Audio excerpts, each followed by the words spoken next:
No transition. Nice, Yay! You just appeared. No transition. Hello, everybody, and welcome to another episode of the Civ Show podcast, where we suck so you don't have to. I'm your host, MoySauce. Razing Zozo. And Nystagmus. And we are here on this dreadful day. The Leafs lost the first playoff game. Terrible. Oh, Jesus Christ. I thought we agreed we were not going to talk about it, right? Well, we got to talk about it. You're wearing the Leafs jersey, man. You can't just not talk about it. What are you going to do? Look at you and be like, yeah, go Leafs, go. But, oh, no, they lost their playoff game. It's going to be another year, another loss. And we're going to all feel bad. It's a best out of 7 series, so we'll have to see. And I don't know how home ice even works now because they don't play like, they don't play. There's no fans. There's no fans. There's no fans, right? So we'll have to see. It was pretty bad. It was pretty bad. We already lost our captain. I don't know if he's going to come back for the next game because he was carried off the ice with a stretcher. So he gave a thumbs up. But we'll have to see. And then we decided to go ahead and we decided to go ahead and give up 2 delay of game penalties in the third period, which is always a recipe for winning. So yeah, we become a sports podcast now because since the Near Frontier Pass is over, we just have nothing to talk about. Yeah, so sports. We decided Civ, you can tune in. We'll call it the Civ podcast still, though, right? You mean Canadians are not going to talk about hockey? We're going to talk about hockey, guys. We're Canadian. It's going to happen. Yeah, no, there's a whole building for us in Civ. The ice hockey. We have to talk about hockey every time that hockey's on. I think we could lose our license. We could lose our Canadian license. Oh, no. If we don't make every other show about hockey. Let me just say this, Zach. Yeah, you're right. They didn't get stomped on, right? It was a good game, but it's just that's what the Leafs do, man. They don't get completely destroyed. They do enough to get your hopes up, and then they just don't win, right? That's what they do. They're so good at that. They really are. I remember the last time they almost made it to the playoffs. Oh no. I remember, because they were on a streak. They're doing so good. They were up. I think it was against Boston. They were up by No, we can't. Honestly, don't. I There's still a have gap in my PTSD memory. from I that can't game. remember. I don't remember that day. We were up 4-1, and there were 10 minutes left in the damn game. And it was bad. I remember listening to an interview, right afterwards with a fan, and he was just devastated. He was crying. He wasn't crying. He was on the verge of tears. Just kind of because we came so close. There's always next year. That's every Leafs fan motto. Next year. You know what made that even worse to swallow though is that it was almost like a Cinderella story because the Leafs were down in that series.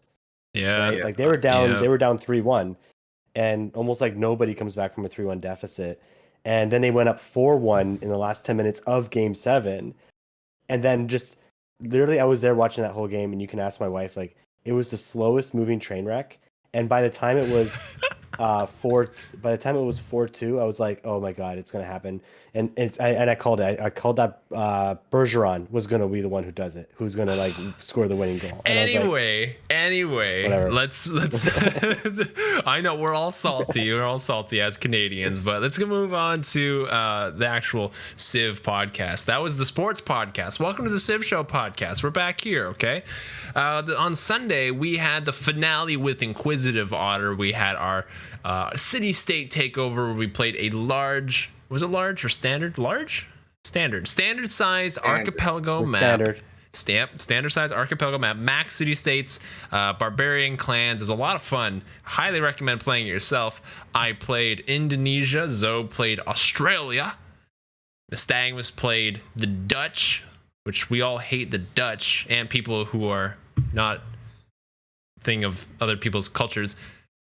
And I butchered that line, and I'm really sorry. Like a Zoe. Best not to draw attention to it, Moy. Just move on. Okay. and Inquisitive Otter played Norway. So let's talk about Zoe, you first, with Australia and your struggles with Australia. I want to know what happened when the beginning of the game that you had no stats and dude, what happened? I don't know. I got my science caught up eventually, but like, I think initially I wasn't using them properly, to their full effect. And then I practiced with them a bit, and I think I made like, because we started the game 2 weeks ago, and then we continued it. I think I made strives towards a comeback, but I couldn't expand. The city states that were near me, like I think by the end of the game, I had my own little proxy war going on with Geneva, I think, where it was just I had it surrounded by frigates. I couldn't damage them. They had like steel walls. I was just one damage. And then I got battleships. I was like, woo! Tripled my damage to 3 damage.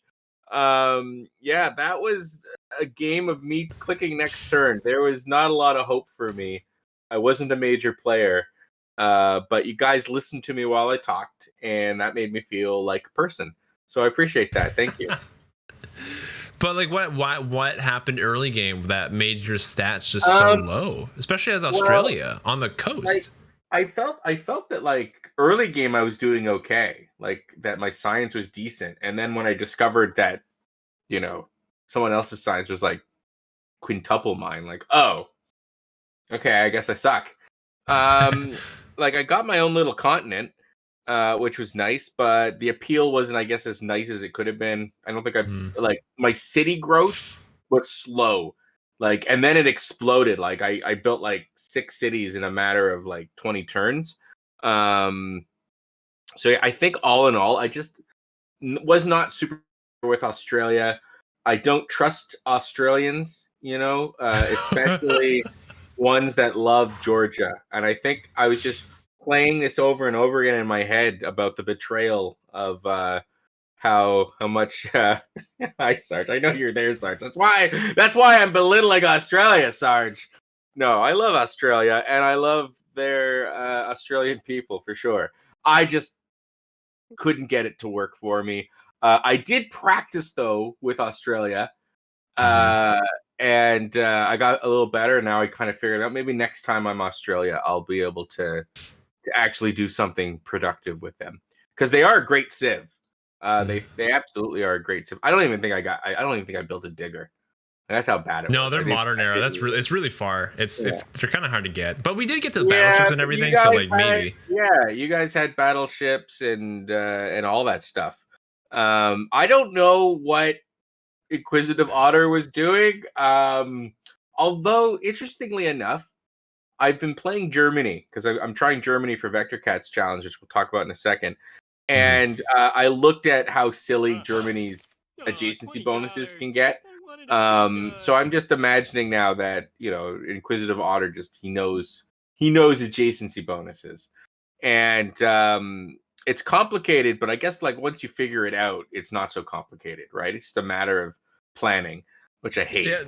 Come on, man. Dude, Germany planning is probably one of the more fun things you can do, because the Hanzas are insane, and you pair it up with commercial hubs. Zoe, it's your 2 favorite things: gold and production.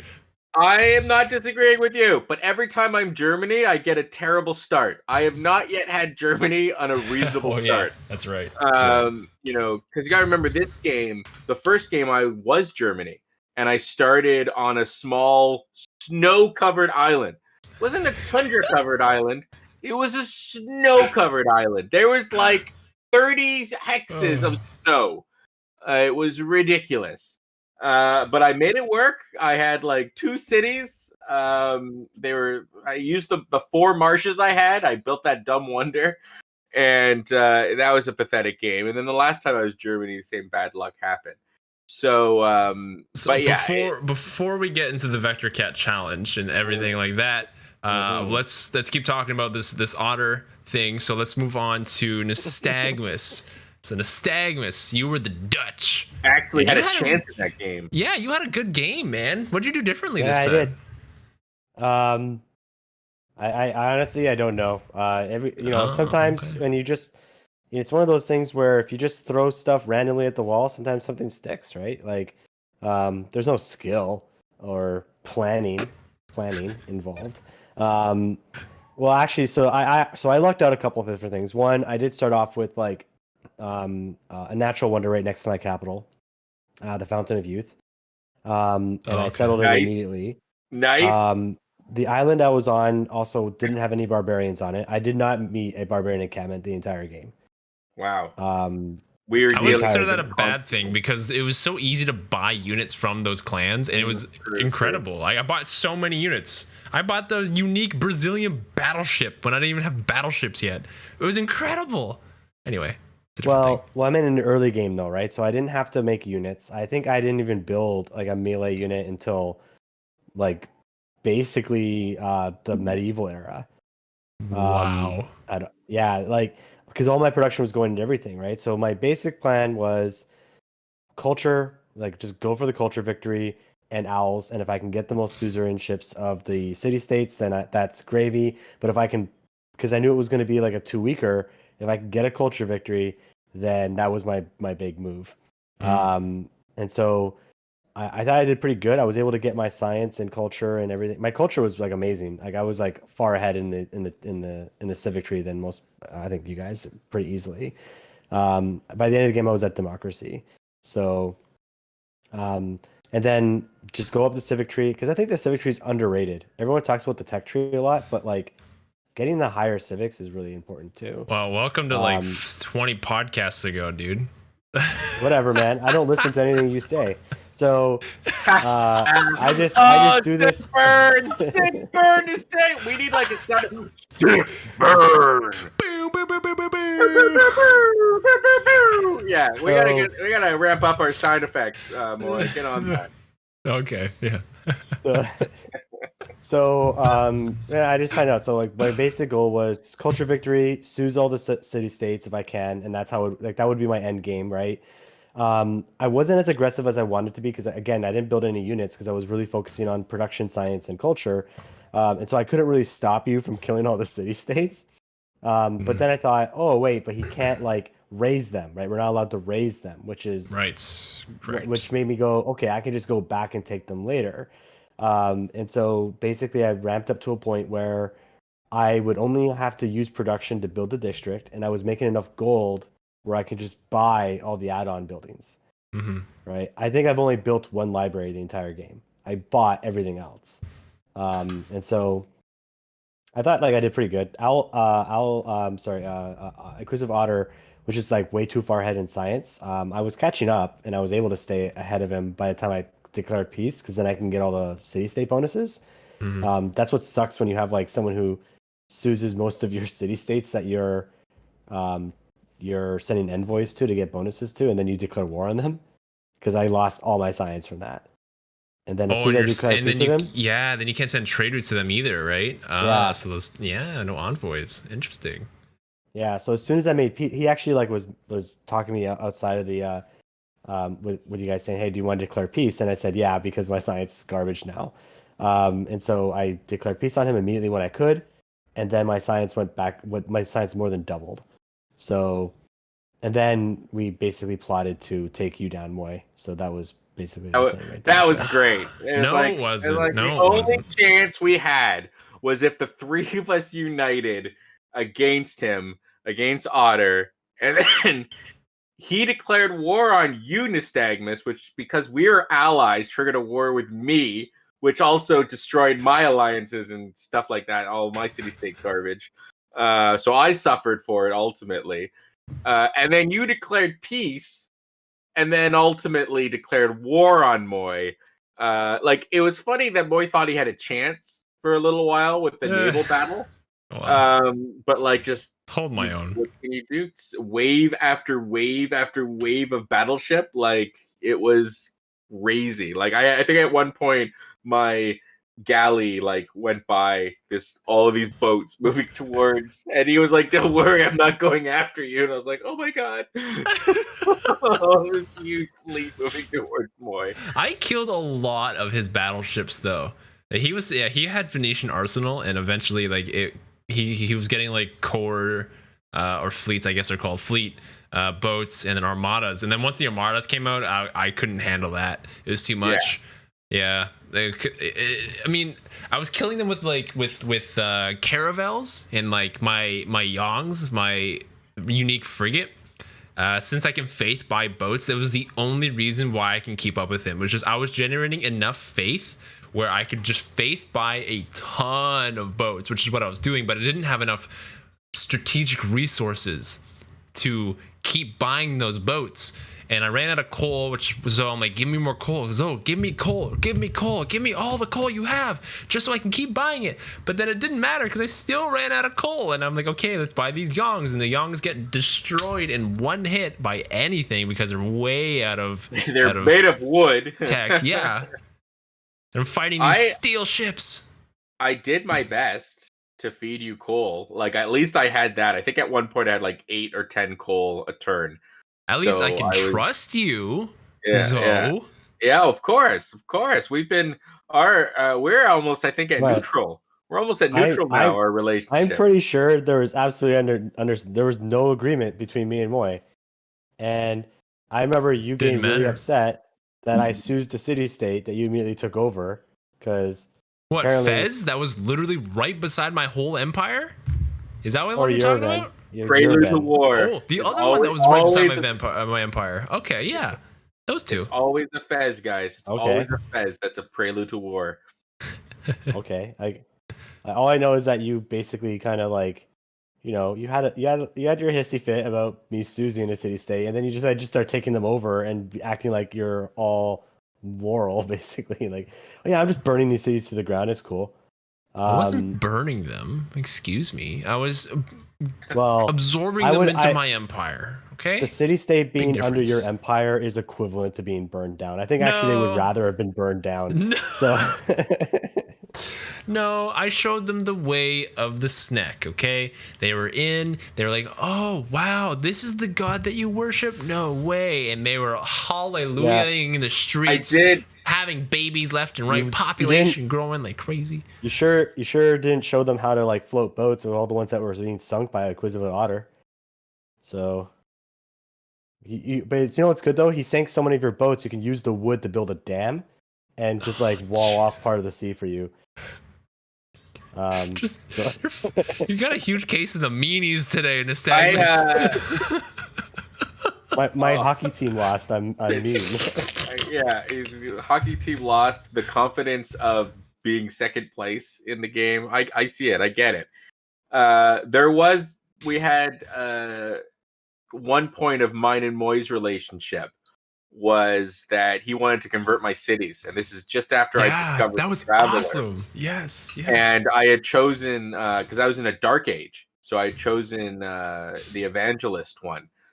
And at first I was like, no, and I was like, no, of course, like typical Zoe defensiveness, you will not spread your religion in my land. And then I was like, well, wait a second, what's your religion do? And my religion was garbage because I got last at the very, very end, and that was where I messed up big with Australia. I took the pantheon of desert folklore or whatever, desert lore, and because I started in a position where like I would have like 2 amazing like plus 12 because I also took Hermetic Order plus 12 holy sites, but then I didn't get my faith fast enough, so they were just big giant faith generating sites that I could not use for anything other than faith. Because I learned your lesson not to pick Hermetic Order. You keep picking Hermetic Order. I know. It's so terrible. So yeah, my faith. I had like the zeal, and I had like something other. The +1 amenity for 2 specialty districts. Yeah, it was the worst. Why did you take that one of all the ones you could have chosen? Because, well, first of all, there was only like 3 choices left, and none of them did anything. Here are the top 4. Work ethic, in no particular order. Work ethic, choral music, feed the world, Jesuit education. One of those wasn't available. Maybe feed. So I could have taken. How could one of those not be available? Yeah, there's only 4 religions in the game. I could have taken feed the world. You could have taken feed the world. That is debatably one. I'm leaving. I'm done. Oh my god. And I didn't. I don't know what I was doing. Okay, I took it. And anyways, Moy, if you're done, I was explaining our beneficial relationship, but I think I'm not gonna. and we're gonna go back to unease. We were so close to the neutral standing, and now whatever. I can't be down, neutral with a guy who doesn't feed the world with an op. Oh, dude, that's fine, dude. I'll take right on the unease. eve of the first time in a while having TheCivShow only game next Sunday, right? Like it's only gonna be us three. Yeah. So it's gonna be kind of tense, right? Because anyways, hold on. We're not there yet. We're not there yet. So anyways, my faith sucked. Okay, is what it was. But I just took 2 victory points for every city I converted. So I said, Moy, I'll tell you what I'll do. You may convert my cities only after I've converted them to the Traveler. And we worked out a system. I would convert one of my cities, and he would come in right afterwards and convert it to his because he had work ethic, and I wanted work ethic. So once I got work ethic, I was back in the game, and it got to the point where I was actually like, boy, I need another hit of the snack. I need another hit, buddy, because the Traveler. I need more. The Traveler was coming back. Yeah, coming back, right. I had to get him to go and convert cities back to the snack. It was actually called like Nystagmus is a jerk or something like that. It was mean. It was something yeah. So yeah, we had this perfect system going. I converted my cities and the city states, and I asked, and Moy came in and converted afterwards. And I was able to get my golden age, which became a heroic age. So I had a heroic age, and I think I got back sort of in the game. I was just so far behind though. Everything. I think my culture was like 18, and you guys all had like 100, 150 or something. You had like 5 culture at turn 100. I'm like, dude, what are you doing? It was so bad. It was so bad. I was not using Australia properly. That's what I was doing. And yeah, I should not have taken Hermetic Order. If I had taken Void Singers or even like the Owls, would have been pretty good with Australia.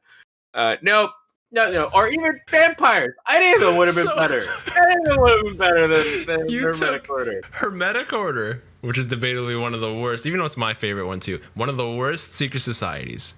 Then you took Zen meditation as a religion. With warrior monks is actually, I think, worse than warrior monks in terms of ranking of religions, especially since warrior monks got buffed. You took the 2 worst things. Why? Why would you? Do you felt so humble that game, or like I'm just gonna stay? Hold on. The Zealot one, the Zeal one. I have won religious games with that. And I was at the time I was thinking, well, the only shot I have is maybe I have won religious games with that because you ignore terrain. So your guys just zip through. No. We're talking about different things. Zen meditation is +1 amenity for 2 specialty districts. I'm saying my other ability, though. My other ability was the Zeal one. That's the one that I cared about. I didn't care about the Zen meditation. I just cared about moving quickly through people's territory, and that was going to be my strategy. I had all of this useless faith.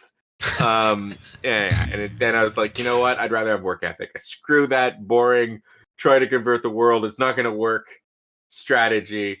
And so I think I purposely chose it to make it even worse so that I wouldn't feel so bad when I lost my faith. Okay, boy? Are you happy, boy? Sure. It's funny because when you took Exodus and you were doing that, I also took Exodus. So we were actually really working together to get a golden age together. So you were converting all your cities, and I was converting your cities, and we both got a golden age. Like, why you took Hermetic Order, and then you were like last place in science, which made no sense. Yeah, I know. And earned like no great people, and like. And I had like my libraries were good. I don't know. It's just I don't know. I don't know what to say. Like I didn't have enough cities. The mountains in my island were like I had 2 +8 campuses. I had another 3 +5s. I had like a +4 campus. Was the best I could get. That's not bad, to be fair. Yeah, didn't matter. And my second city I was built like right beside a massive natural wonder that ate up like five hexes. Anyways, I don't know. Okay. I couldn't get the math janks to work for me. All right, that's why. And I fell behind in everything. It was depressing. Speaking of math, part of my strategy was to build as many harbors as I could in the classical era, get a golden age into the medieval era, and then get free inquiry so that I can really boost my science like a lot.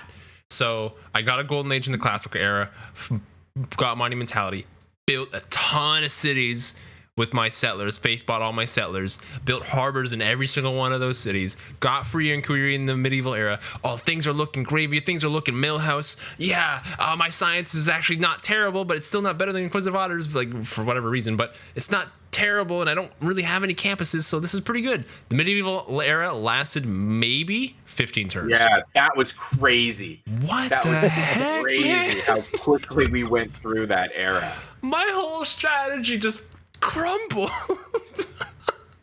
And then all I was thinking about was, oh my god, I want to hear this from Nystagmus later, that like I'm gonna hype up this strategy and it didn't work out, and lo and behold, hey Moy, where's your science? It's not very good. What happened to that whole strategy that you were trying to do here, Moy? Classic Inquisitive Otter would be just pump up your science so high that you go through the era so fast, everyone just like completely crumbles because they don't have time to this power spike. Yeah, that was insane. Anyway, moving on to next topic, which Zoe, I want you to lead with this because you have some interesting stories about the new VektorKat or the Civ 6 Challenge League game. Do you want to explain what the game was, or do you want me to do it, and then you can explain your story? Sure, I have no problem explaining the game. Why do you sound so sad, Zoe? Why do you sound so sad? Why do I sound so sad? It's an excellent question. I'm sad because I had a very sad game, and it happened after I had a sad morning because I had my basement, my washer had flooded. Anyways, the nature of the challenge, the science race, and you can choose. It's a free styler, so you can be any civ you want. The enemies are chosen for you, but it's on a wetlands map, and the only two modes are Apocalypse, save that story for later, and Secret Societies. So as always, VektorKat adds, he'll make a simple structure for these are the Civ Challenge League. He'll make a simple structure, but then he'll add, because all things being equal, how can you tell who really won? He'll add 4 little bonus ways to earn bonus points. So first one's pretty easy. You know, gotta make a wonder that makes food. You know, and I think he uses the deer. I don't know. Basically, build temple ornament that gives food, housing, or population. Right. 2 wonders. And then another one was to power all of your cities by the end of the game. Power all the cities by the end of the game. Then the third one I am spacing on. And then you know what? I might as well just open it. The third one is steal a tech boost with a spy. Easy enough. I found a hobby. And then supper time for the +4. Win with a capital of population 40 or higher, and at least 4 other cities with a population 20 or higher, and all non-cap cities must be happy or ecstatic. Go get those luxuries. Yeah. So how'd that go for you? So it went great. It went great. The story. That's how the story ended. If anybody wants to clip on that clip, can we even play that right now? We could play it. Go for it. Go ahead. You can keep talking, and I'll play it while you're talking. How about that? So I tried this a couple times. 2 times so far. This challenge. So I have one more try before it cost me points. The first time I tried it with the Australians, I believe, was my first attempt. Failed miserably. Just wasn't worth pursuing. Oh, there it is. Yeah. That's Zozo. Zozo had like a population 31 or something, 30. 31? Oh, 31 was, people died in that meteor? No! 31, yeah, it was huge. It was a huge population, and I felt in this game I had a shot. I was the Inca, and I started there. I could watch that all day. We should turn that into a GIF, I think, or a GIF. A GIF. Oh, if you pronounce it GIF, I'll kick you off this show so fast, and I'll get Nystagmus to vote you off too. Oh my god, dude! I swear to God, he pronounces it GIF. I don't pronounce it GIF. That's the peanut butter. But I get people telling me all the time, "Oh, it's not pronounced that way." I don't care. Nobody cares. It was spelled ye, like ye old hotel or whatever. But guess what? That Y was pronounced th. Like the. It was the. But like whatever. It's a Jeff, according to Sarge. It's a Jeff. And sorry, continue. So anyways, I thought I'll do the Inca, because the Inca are actually fantastic for SpaceRace, and the Incans can get huge cities if you're near mountains. I thought that was a very good choice actually for a Civ. Yeah. Yeah. So, and I think I was doing pretty well. Poundmaker though, there was some glitch. And we figured that out. Oh, what was it? You had BBS enabled. Okay. Because with BBS, better balanced start, that takes away the restriction to build a Muds and Scott on snow, so you can build it anywhere. So you have that enabled. You got make sure you disable that next time. That's it. It's all off now. Yeah, it's all off. I didn't know what I had enabled, to be completely honest. So I went and I disabled a bunch of stuff, including yeah. So, anyways, I thought I was doing all right. I was really catching up in science. It was a bit slow. Poundmaker way ahead of me most of the game. And then suddenly Poundmaker had exploded with science and had 1,500 science. I'm like, how the hell, what can I do? 1,500 science? I had like 400 science. Like, I still had decent science, but like 1,500 science. And it turns out that that's why. They were able to build the Scott station on a plane. While I was like, I had a city ready for it to build. And I was like, okay, here we go. I got my snow ready. No, it doesn't matter. Too bad.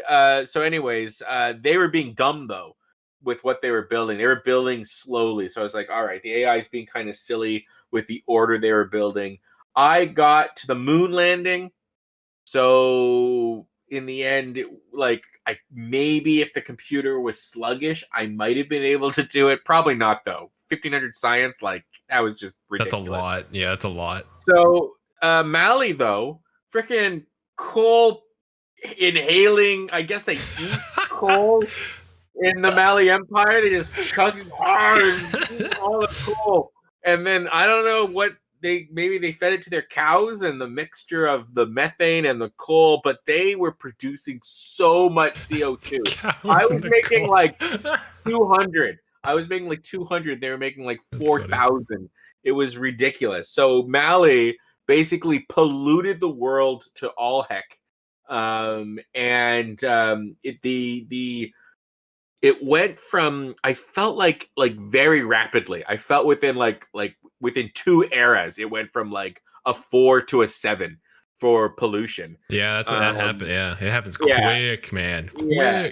So first meteorite, everything goes red, which is so freaky, right? That's the one really awesome of apocalypse mode where everything goes red and you're like, all right, death is coming. So the first one lands on Zanzibar.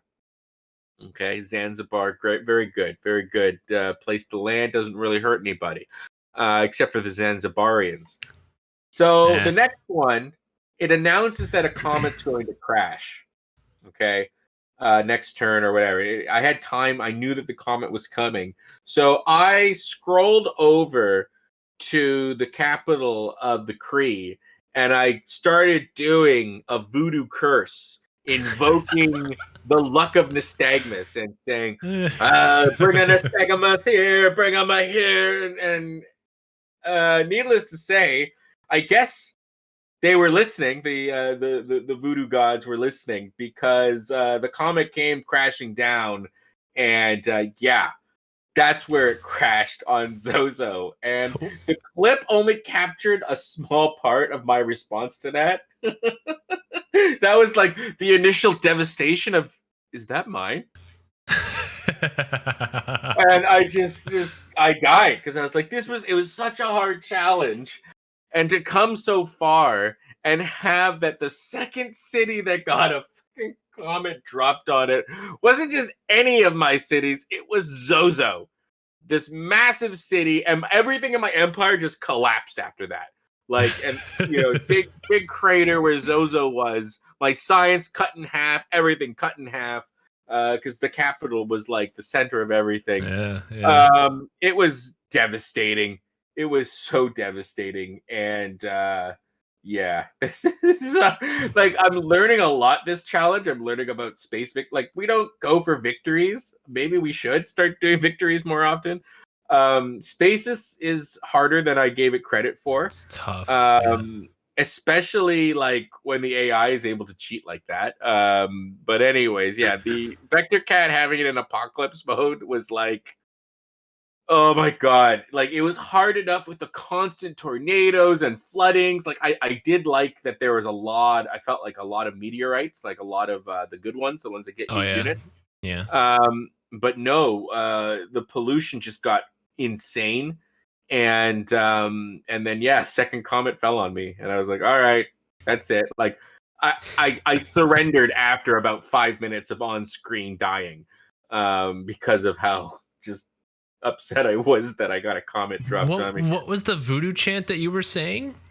It more or less I was invoking Nystagmus's bad luck and trying to direct it at the Kree. And so they misinterpreted that. Yeah. It worked. You don't invoke, you don't play with voodoo like that. It comes back tenfold. Okay. And it did. It fell on my capital. So it's not like you should like listen to every like movie that has like voodoo in it. It never backfires on the person who uses the voodoo. Like never. It always happy ending. That happens.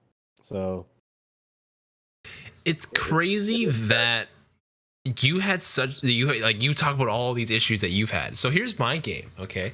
I picked a civ that no one picked. Gandhi, India, SpaceRace. Why the hell did you pick Gandhi, Moy? Well, because I wanted to go faith science.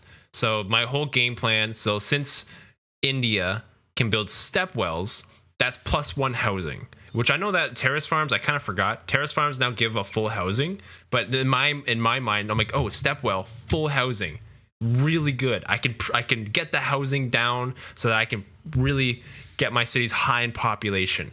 So that was my idea with India.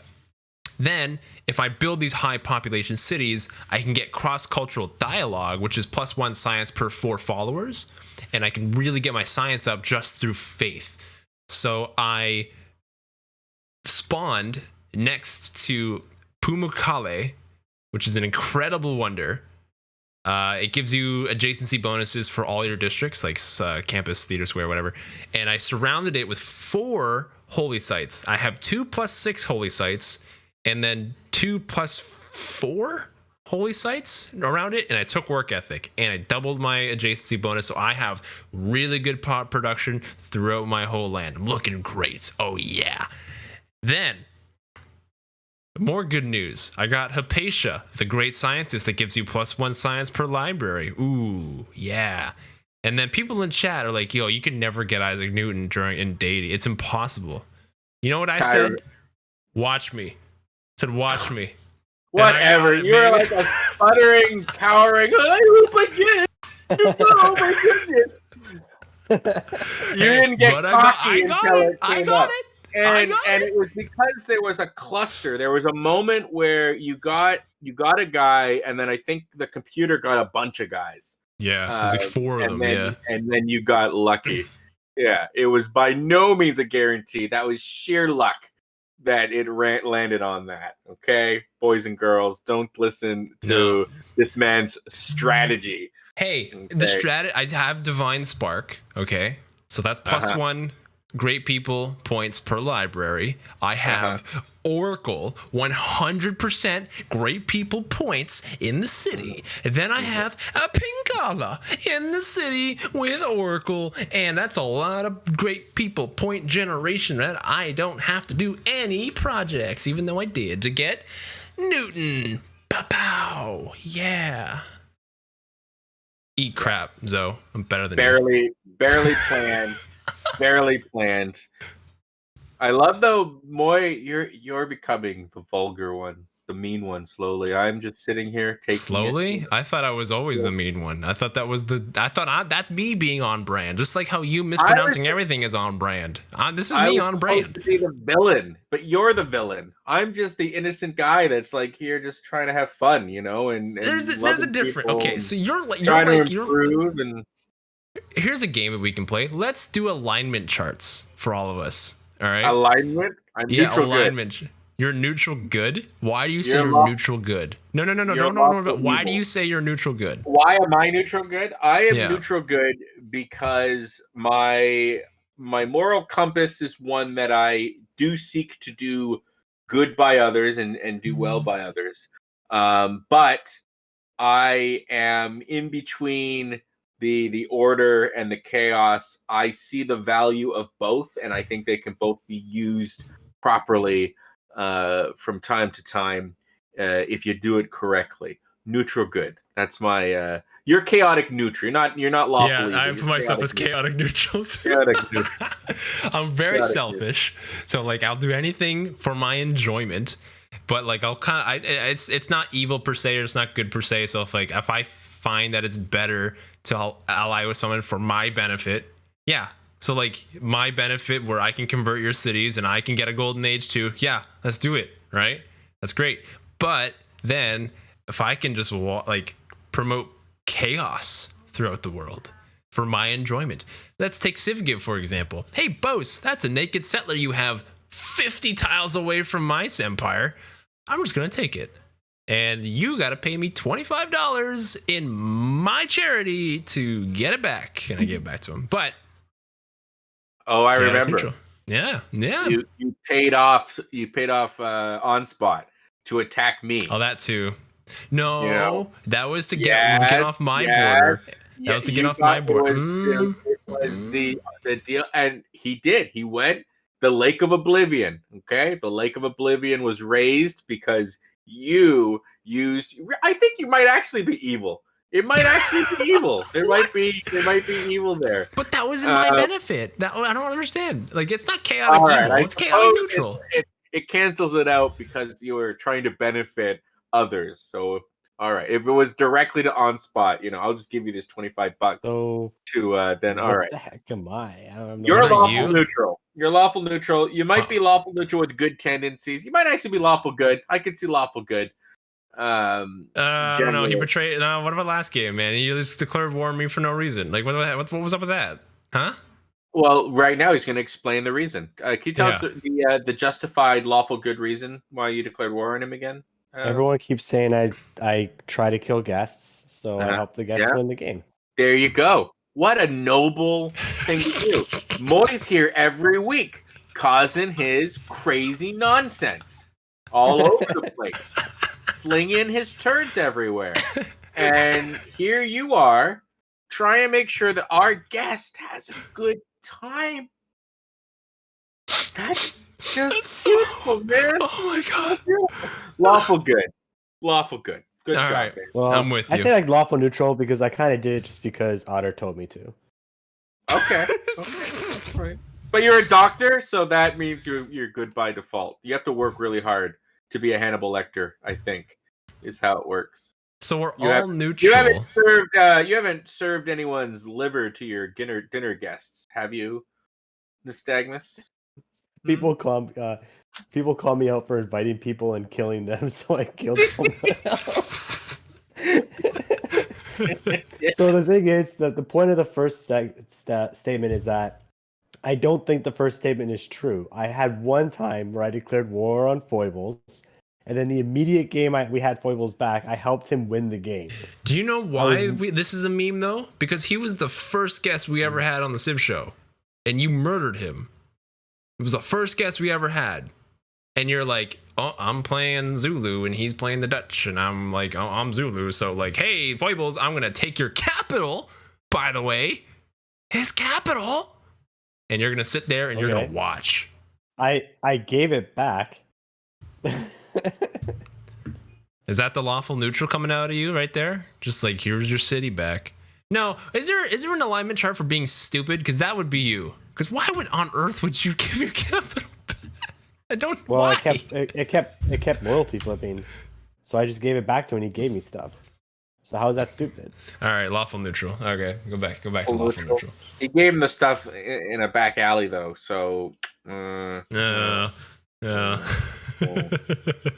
know, in the future, this will matter. This is the reason why. This is the reason why I used the term specifically gaslighting, because you guys were like nailing me for doing it. Then I gave him back his capital. Now you're calling me stupid for giving him back gaslight Nystagmus. I think the best part about how we gaslight Nystagmus is how we actually say that we don't gaslight him, which is so gaslighting. Like, it's so entirely gaslighting.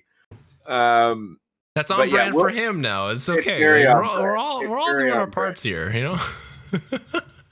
It's very on brand, and we'll find out, you know, because over the summer, honestly, I think the meme for Moy is basically the meme from what's that show where the guy just like turns around and shoots the guy in the chair, and he's like, "Why would Nystagmus do this?"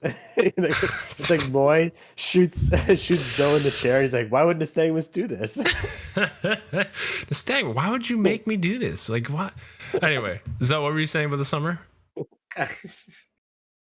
Totally unrelated. Just that we'll find out all about Alignment, because I do want to do a D&D game over the summer. Oh, yes. You guys will have to choose an alignment. And I have a couple other community members that are interested. So we'll have fun with that. You're going to be a chaotic, neutral, halfling No. I have an idea. Okay. My hands up. Hey, pick me. Boy, go ahead. Hey. Oh, what if we got people in the audience to make our characters for us, and they make our alignments in our classes? Totally do that. We could totally do that. That would actually be pretty hilarious.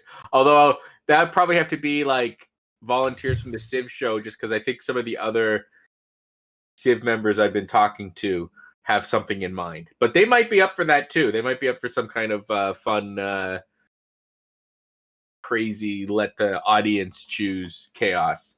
So yeah, we can look at that. We can definitely look at that. I think it'd actually be a lot easier if you guys didn't make your own characters. If it was just like, here you go. Especially if some of you have never played before. But you know, we had enough hockey today. I guess we shouldn't be talking about games. Zach, I veto that. I veto that right now. That's just. Can we make Nystagmus' characters? And that's like a Montreal Canadiens fanatic. He's a curse, and he's forced to wear this jersey, and it's driving him mad. And he's insane, and he's got a hockey stick. He's like a hockey stick wizard who hates himself. He can't take it off. Oh, it's perfect. I could see a whole plot line for this. Plot line and like theme song. Anyway, let's move on to the last segment here. This is only like a few questions anyway, but we're gonna do a Q&A. If you're on our Patreon, you can send in questions to the Civ Show on our priority Q&A. Right now, we're gonna be accepting questions from the chat though, so if you have one, please submit it. We already have one, and it is from Sharksta. We posted in the Discord just before the podcast. If you have any questions, post them now. He asks, do you prefer a wide or tall civilization? We'll start with Nystagmus. I prefer tall. I like seeing cities get big population, and I like having fewer cities to manage. I just can do more. Simple, to the point. Not as many things to, it's just, your brain's not all over the place. Just like, hey, let's make these 6 cities really good. And that's it. When your city is tall, there's no one tall. There's no one above you. So there's less there's less chance you step on someone's toes, right? So like if you're a wide civ, you have to like expand, and then you accidentally put a character or a unit on iron, and people get upset about it. and it just becomes a whole thing. So I found that it's so tall. relatable. I'll go next because I usually go last. So I do actually prefer tall civs. However, I think if I can go monumentality and go wide, I'm going monumentality. I'm going wide. But like in terms of like civ gameplay, like I enjoy Maya, I enjoy Khmer or Khmer, I enjoy Inca, I enjoy India. I'm loving my India game right now. So yeah, I do enjoy tall civs over wide civs. Just maybe kind of the same reason, just less to manage, and like you don't have to worry about loyalty because since your population's like 40 or whatever, like you're emitting so much loyalty out that like it just doesn't matter. Anyway, that's my take on that. Zo? I like to start high and then go wide. It doesn't always work for me, but and by that I mean I'll generally start where I only have one city for actually, too long. But I'll build up. I will aim for a classical age, golden age, and hope that through monumentality and Magnus, that's like usually one of my favorite strategies. Then go and explode, expand like everywhere. And if I can't get the golden age, usually I'm able to work around that. So yeah, it's probably not the smart way to play the game. I think you generally want like 5 to 7 cities should be everything you aim for. Even if you are a high civ, just for the resources you'll ultimately end up being able to collect. And as you know, with civ math, things just accumulate just from having population. You're going to be getting things. So one city of 10 is great, but 8 cities of 7 is better. So yeah. So anyways, either way, I start high. I'll make my capital will usually be much bigger than the rest of my cities, but then once I'm able to get that combination, I'll expand rapidly and I'll explode on the scene. It probably only works for me 40% of the time. Maybe less. I haven't won a game of Civ in a while. It's true. You've been on a big losing streak lately. I've had a pretty long losing streak. Yeah. It's pretty depressing, actually. Next question comes from very handsome devil MoySauce. What color underwear does Gilgamesh wear under his robe? I want to go last because I have a joke with this. So Zoe, you just answered. You're gonna answer again. All right. Answer: none. Ooh, nice. Doesn't wear underwear. What do they wear under those togas? No, it's ready to go. You be fast, but he be slow. So it all works out. Nystagmus. What color underwear does Gilgamesh wear under his robe? Granny Red. He goes commando. Come on, guys. So same as Zoe. None. Nothing. Okay. Here's a little story about a pirate ship captain, but we're going to say Gilgamesh in this case. Okay, here's a little story about Gilgamesh. Since he's not a real thing, I can tell any story I want about him, so take that. Gilgamesh, whenever he went into battle, always wore a red shirt. He's going to battle. Steed, get me my red shirt. Give me my red shirt. The Steed, after so many times, eventually asks, Gilgamesh, why do you always wear a red shirt? Oh, it's because I don't want to see my enemies, I don't want my enemies to see me bleed, so I wear a red shirt so that they don't know that they've wounded me. And so there was one day where there was an absolute onslaught, an ambush in Gilgamesh's empire, surrounding his cities, armies everywhere. And he goes to his Steed. He's like, Steed, get me my brown underwear. No, because he's gonna. You guys suck. That was whatever. Nothing. Not a single laugh. Moy and his skid marks. What can we say? It's brown pants. Yeah. Well, I mean, brown underwear in this case. So because it's what color underwear does Gilgamesh wear? Brown underwear. Because it's just a joke. So whatever, guys. I'm gonna move on because you guys suck. I think you're wrong. What sucked was the joke. No. Well, no, I disagree.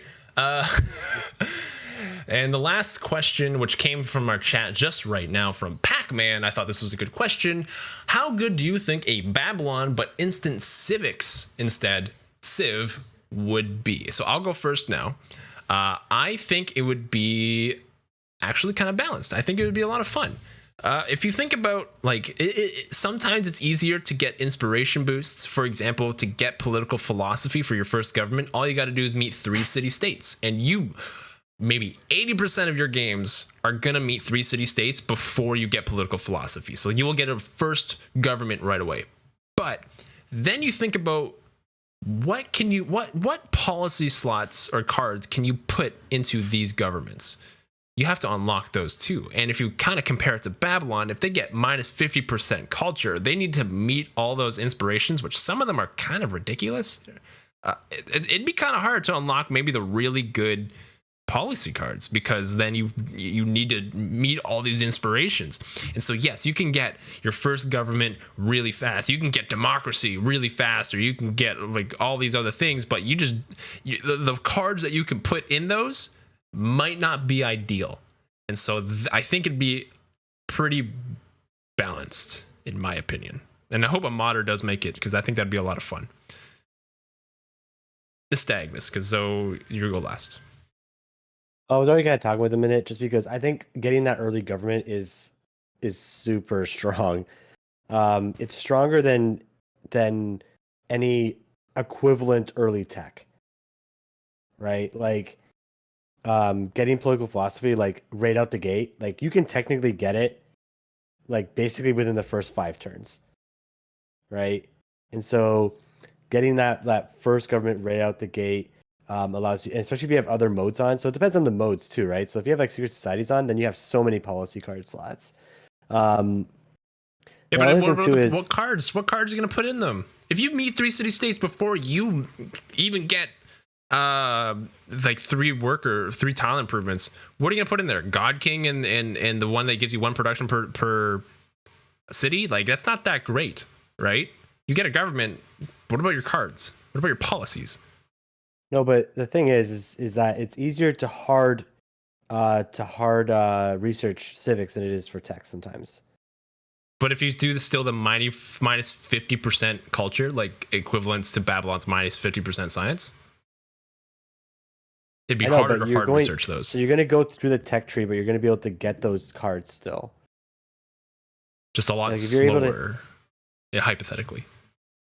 Right, but you're going up, like, for example, like found a pantheon, build any district, clear out a barbarian outpost, grow your civilization to 6 pop, meet 3 city-states, build a wonder, build an encampment. Like, these are easier than some of the other ones for the text, because a lot of them were like random. Like, you have to meet something, you have to destroy something. Like, one of them is you have to destroy a barbarian units with archers, right? Specifically that. These ones are like the civics, a lot of it's like you would do this anyway, right? Build 2 campus districts, found a religion, grow a city to 10 population. Sometimes you don't find a religion, man. I mean, I don't know what to tell you. Sometimes it just doesn't happen. But that just means that you need to prioritize things, just like Babylon, right? Maintain 4 trade routes, build 2 markets, build 2 temples, build 2 caravels, right? You do that anyway because you're going to have probably a galley, right? And you want to upgrade your units at one point. But have you're an alliance also saying with this civ. Like it's not the other way around with the techs. Like, I can easily kill a unit with the slinger. I can easily build a university next to a mountain. I can easily this is it goes the other way too. And so I don't know. Okay, so it would definitely be strong. Obviously, you'd have to do the minus 50% the same way. Civics affect your entire civilization. Technology is usually specifically like a building or a unit. So it would be definitely very, very useful. That said, there are few, if any, there might not be any great people that give you eurekas, give you inspiration, right? For like, artists don't give you inspiration. They make great works. Musicians and writers, they don't give inspiration. They make great works. Whereas part of Babylon, they rely on you build your libraries, you get great scientists so that you can get eurekas. That gets you more stuff. They don't have that with inspiration. As far as I know, I don't think any great people gives you inspiration.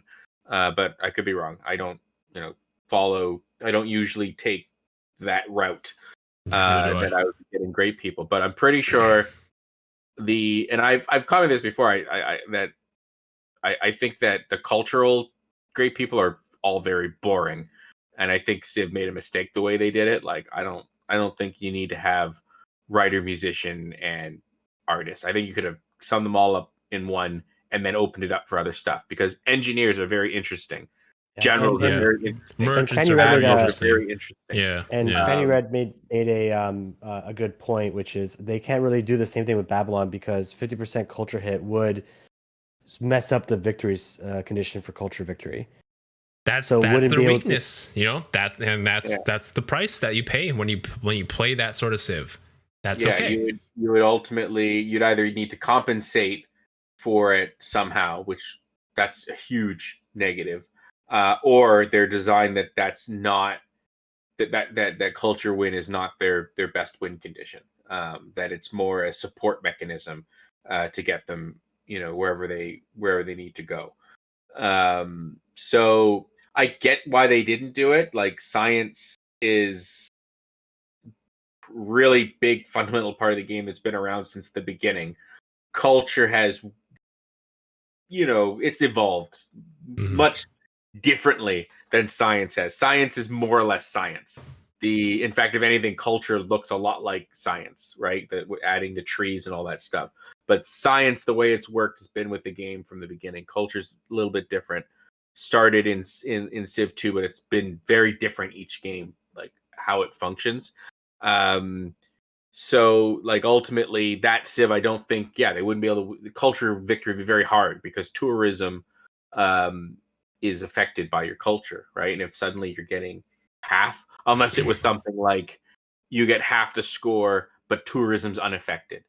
Maybe. Well, that would change the whole mechanic of the no, you couldn't do that because culture victory can snowball too easily if nobody can resist it. Ultimately, with science, doesn't matter that Babylon can have rocketry in the classical era. There's not a lot they can do with it, right? They're not going to the moon yet. They're not going to space. Those are advanced techs that you are not getting triggers for in the classical era. So Babylon has that sort of they still need to actually. Babylon's probably better at domination victory than even science. Yeah, they're incredible at domination victory because of that tech lead. Until when you're building spaceships, what Babylon will be able to do is build spaceships maybe an era before everyone else, but once they plateau.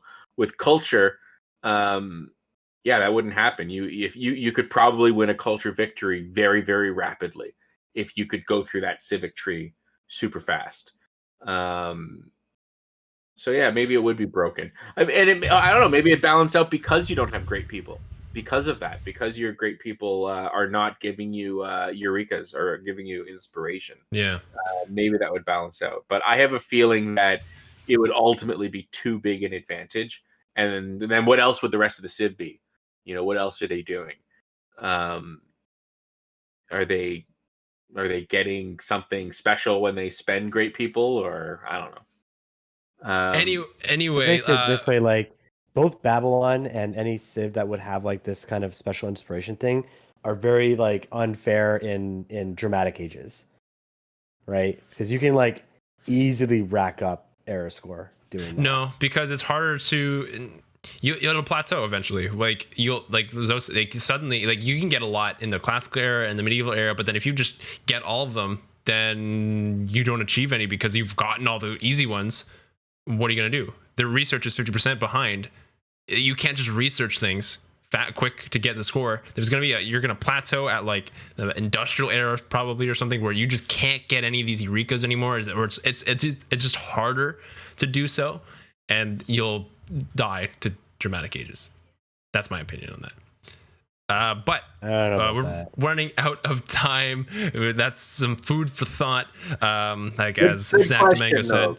Good question. Good question. Zoe, you came up with the game for the next Sunday. Please give us the rundown of how this is going to work next Sunday.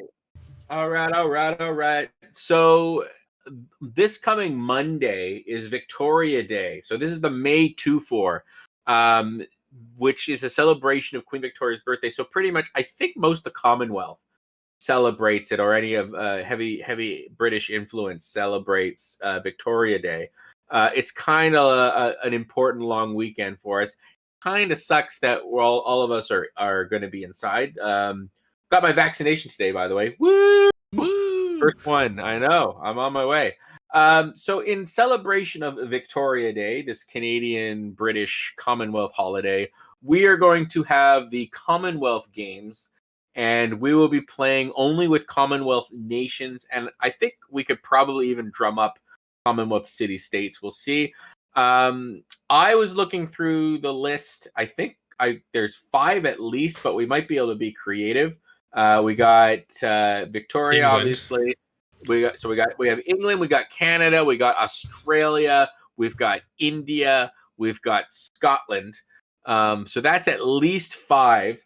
And then I figured we could look at some of the other ones and be like, because I know there's a few African nations, that we might be able to, even with those 5 though, I think that would be That's enough. an interesting game.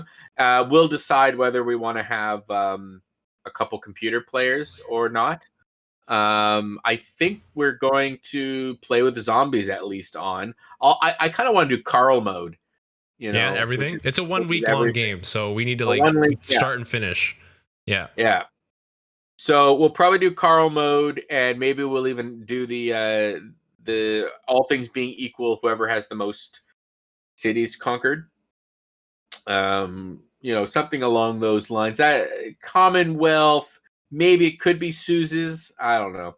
Either way, Commonwealth games. We're gonna use those, and it should be fun. If we had planned a little more, maybe we could have tried to get a community member guest. I don't know. Maybe we could, if we had those 5, maybe we can get 2 community members to join us. Who knows?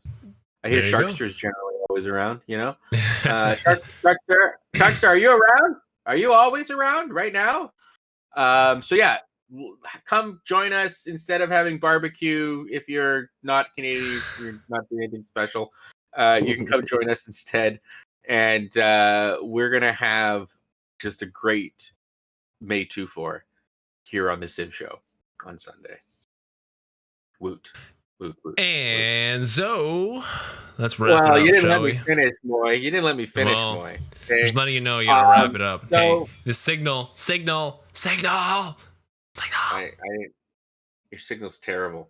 Moy has been throwing rocks at a bird's nest for the last couple of months. I don't know. He thinks it'll make him popular. Tell us about how that's going. Well, I hit 2 birds with 1 stone, and that 1 stone was called Twitter, baby. And you can follow us on Twitter at The Civ Show, where you can get the most up-to-date Civilization and The Civ Show updates. By the way, if you're not voting for Tamar in this Civ Battle Royale, then you can stop listening to the podcast because we're no longer friends anymore. So vote for Tamar, protect our people, and follow us on Twitter at The Civ Show. Thank you. Awesome. And I do believe that, Nystagmus, you are still ingesting yogurt through a long tube that is warmed up, and it warms up the yogurt to just above room temperature as you slurp it back with this device you've been working with, right? How's that going? I'm not even going to respond to that. That was just a whole lot of no. Slightly above room temperature. Okay. I don't know Come on, improv 101. Yes, and something boy threw the rock and broke my test tube. So So you can check out our YouTube channel. You can find all the VODs there if you miss anything from the podcast or from the show. We also have our own series going on. So I have the Better Know a Leader series. We have Razing Reviews, and we have Moy does his own reaction videos as well. So definitely go check that out. Subscribe and ring the bell. Ring that bell. I'm gonna one day learn how to sing that song so that our members that tune into the show, our viewers, can't say that Moy is a better singer than me, as happened recently. So it's kind of sad. I enjoy it more. Yeah, someone mentioned it. I mean, they're not wrong, so it's fine. That we both like to sing, but Moy's a little better at it, I believe, was the consensus. Anyways, speaking of consensus, there is a general consensus that the Discord channel for the Civ Show is the watering hole of the Civilization Civ Show community. You can join us to just meet fellow like-minded individuals like yourself. We talk about Civ. We talk about everything that's not Civ. It's also just a great place to meet casual multiplayer gamers, which is where it's at. Multiplayer is so much fun with Civ. So come and make some friends.